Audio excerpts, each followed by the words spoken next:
So Trey, let's start off with the basics. How would you define belief, knowing, and faith in your own words? Okay.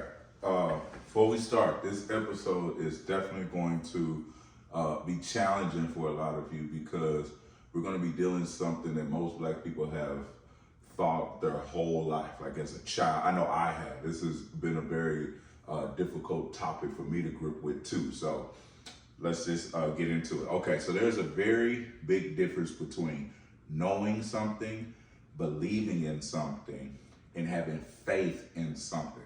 As I keep trying to explain to people, faith is not a good thing. Faith is the belief in something without evidence. And once people can get you to believe in something without having to show you evidence of it, you're the biggest fool on the planet. Now you're a slave, because now they can get you to believe in anything.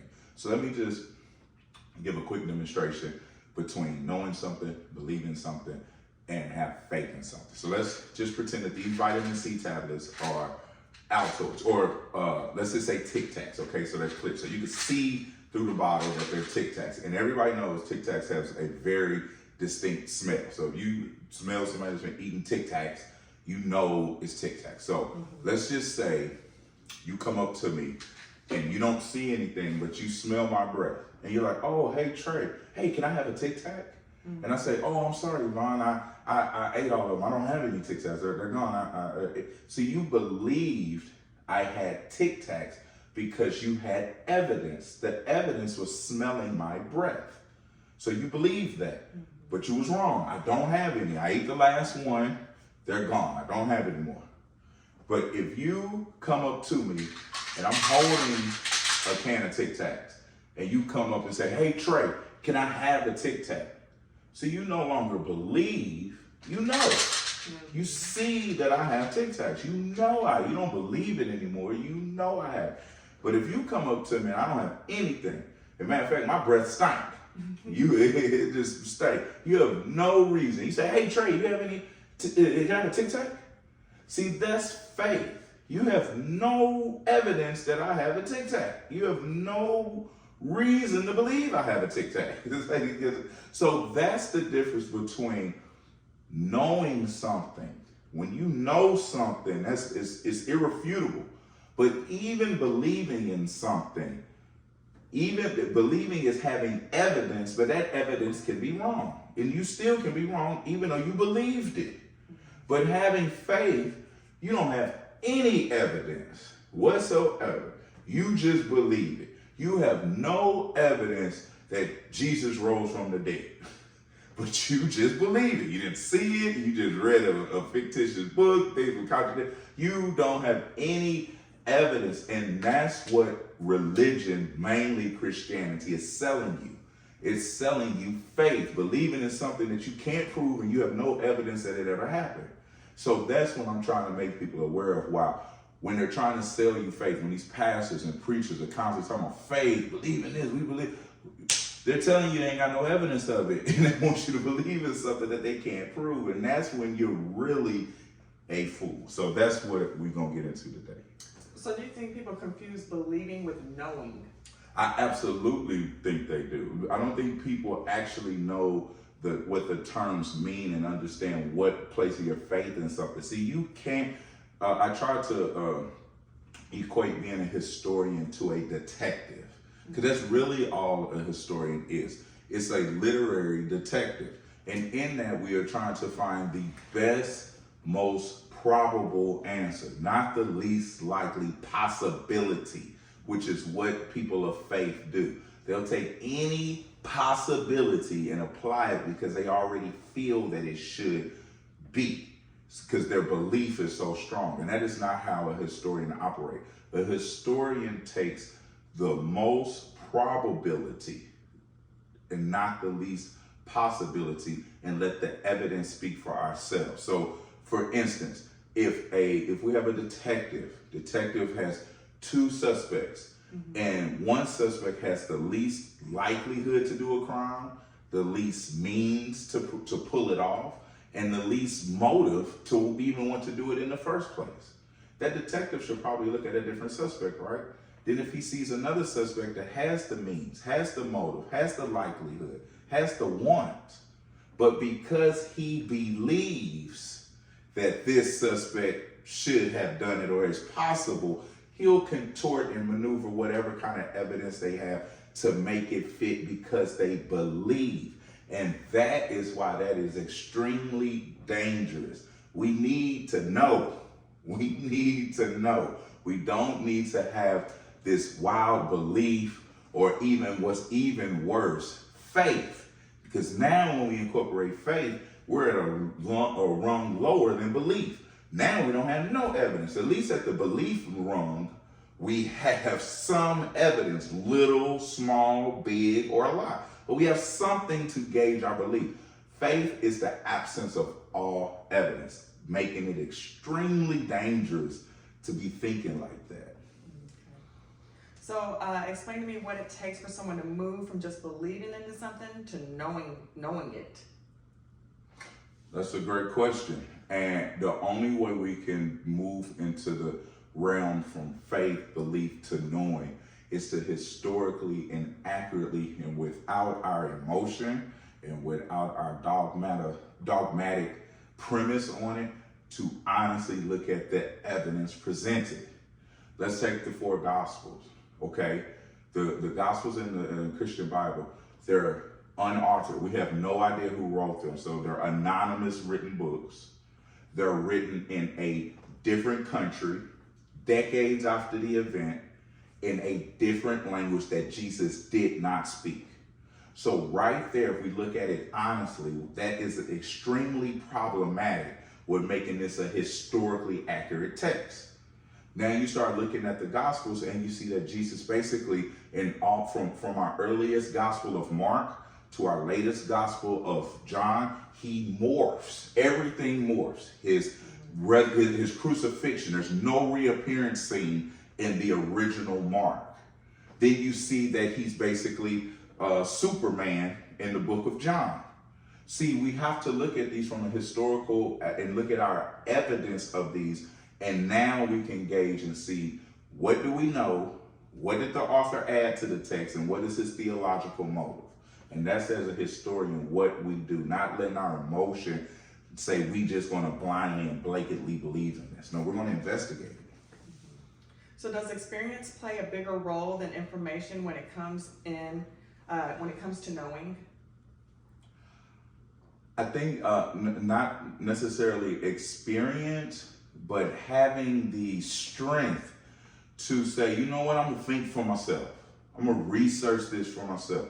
I'm going to investigate this for myself. I'm not going to believe what my pastor told me or my parents have told. See, Black children, in my opinion, have the worst kind of psychological negative connotation put into them. We don't have any choice when it comes to our religion.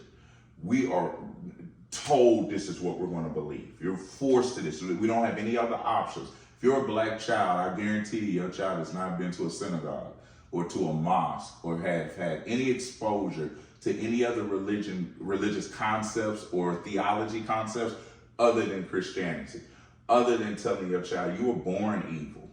Unless you believe in this, you're not going to be good. As a matter of fact, there's nothing you can do. The only way through your salvation is to believe that this Jew died for you 2,000 years ago. That's the only hope you have, because you were born evil. See, that's evil indoctrination. That's evil. And I am here to do all I can to rid us of that thought.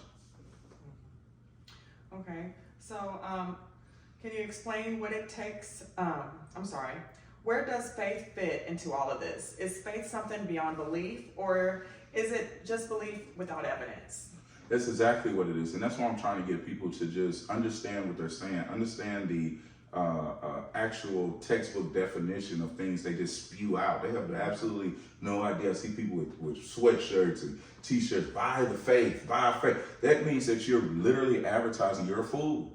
You're literally advertising you believe in something with absolutely no evidence. You believe in something that somebody just thrown at you. You haven't researched it. You haven't thought about it intelligently. You haven't looked at it yourself. You haven't looked at the historical aspects of when it was written, the context of what it says, and say, you know what? this is crazy. This is not meant for me. This is not for, but because we have been taught faith, and like I've always said in previous videos, it goes back to the pious lie. The lie that theologians and our clergymen are willing to push on us to keep their financial foothold on you. They understand that this is problematic. They understand that the Bible is full with errors and contradictions and mistranslations. But because their financial wallets and financial stability is attached to this, man, they can't let it go. So they must keep you attached to faith. They must keep you believing in things without any evidence. Because the moment you start realizing there is no evidence, you'll realize this is BS.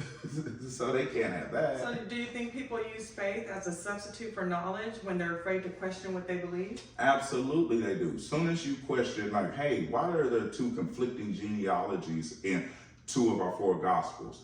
Why do they conflict? Well, there is no answer. They're just plain wrong. But because they can keep you bound by faith, they can throw out any BS answer. Or why does Jesus say, just doesn't say anything in the book of Mark? He just gets arrested, goes to the cross, gets crucified. Pontius Pilate is not conflicted. His wife doesn't have a dream in the book of Mark. He doesn't wash his hands. He just sends them to get. When you ask those type of questions, there is no answer. They just contradict. Well, they can't have that, so they just keep you with faith. Well, he did all of these things. No, he didn't. No, he didn't. So faith is able to keep them from being able to explain the unexplainable. That is why the faith doctrine is so important, because I don't have to explain stupid stuff. I don't have to explain contradictions. I don't have to explain mistranslations. Keep believing in things without evidence. That's the point of it. Okay, so from a historical and cultural perspective, how have Black communities been shaped by belief and faith, especially in religion? We have, it's everything. It's everything, and it's the reason why we have not been able to rise up and overcome and move into a different sphere economically. It's the reason why we haven't been able to move into a different sphere emotionally, because we are tied to things that keep us in mental slavery, from keeping us becoming educated, from keeping us from even questioning. I often ask Christians and believers, what was it that got Adam and Eve kicked out of the Garden of Eden? Most of the time people say it wrong, and they say it was disobedience, and that is not why. It was the acquisition of knowledge. What is banned in the Garden of Eden? The tree of knowledge of good and evil. God says specifically, now that man has become like one of us, we can't allow him to eat off the tree of eternal life, because then they would become immortal. But you become godlike by acquiring knowledge. That is what's banned. The acquisition of knowledge. And that is still what is banned today in the Black church, the acquisition of knowledge. Because as soon as you get that, you don't need them. So there is a danger, you're stating, with faith, when faith is taught without understanding or historical context. Extremely dangerous. It's slavery. It's mental slavery. And it's been going on for far too long. Okay, so how does this topic show up in the everyday life, in relationships, careers, and in self-identity? Oh, that's a very good question. Well, what it does is it keeps you, very few people can understand and get over consequences being on them, success or failures. We're talking about, leave it at the cross, give it to God, give it to God. No, you need to do something. You need to figure it out. You don't need to give nothing to God. You need to give everything to yourself, figure it out, analyze it. If you are believing in something fictitious to help you, when we've often had conversations about how silly I think prayer is. Mm-hmm. If you are a parent and you see your child struggling, tripping, falling, is that child gonna have to ask you for help? No, you're gonna go help your child because you see their need, not the Christian God. You in trouble? No, pray. But I know everything and I can solve it. Not only that, I'm all powerful. No, beg me. Beg me first. I see you. Yes, I see you suffering through cancer. Yes, I see you with polio or smallpox or the flu or COVID, beg me, ask me for, no, that's silly. This is a waste of time and it's a waste of your energy. We need to reprogram our people to think for themselves, to do for themselves, to not rely on a dead Jew that ain't came back after 2,000 years, to rely on yourself. And if you need inspiration, there are real people that have done and gone through. Dr. King went through what you are going through. Malcolm X went through what you're going through. Marcus Garvey has triumphed over every trial and tribulation that you will occur. We need to look at our own people for inspiration. True people that lived and we can really see their stories and inspire them. Okay, well, can someone with strong faith still pursue knowledge then? If they have strong faith? It depends on what you have faith in. Like I said, faith is, I think we need to reevaluate the term. Faith is the belief in something without evidence. So when someone says, I have faith in myself, then that means you ain't done shit. See, what you really mean is, I believe in myself. Now, believing is you have some evidence that you have accomplished it. It might not come to fruition. As I stated earlier, belief in evidence does not mean 100% guarantee, but what it does is it gives you some foundation to build upon. Faith is the belief in something without evidence. So you don't have faith in yourself. You believe in yourself, and eventually you will know yourself. You will know you can do something because you have done it. You have proven it. It is tried and true. That is the difference between belief. You do not have faith in yourself. You have done something. You have evidence that you've done something. So I want to just retrain our thinking from faith. Okay. So today we learned that belief is what you accept, knowledge is what you can prove or experience, and faith is what keeps you grounded when neither is clear. Okay. Faith is believing in something without evidence. It's Santa Claus. Is Peter Pan, is the Tooth Fairy. It's all those things. It's all those things. Faith is believing in something without evidence. We need to get rid of it. Okay, well, this is Black Men Do Think, and if you enjoyed our conversation, hit subscribe and drop your thoughts in the comments. Have a wonderful day.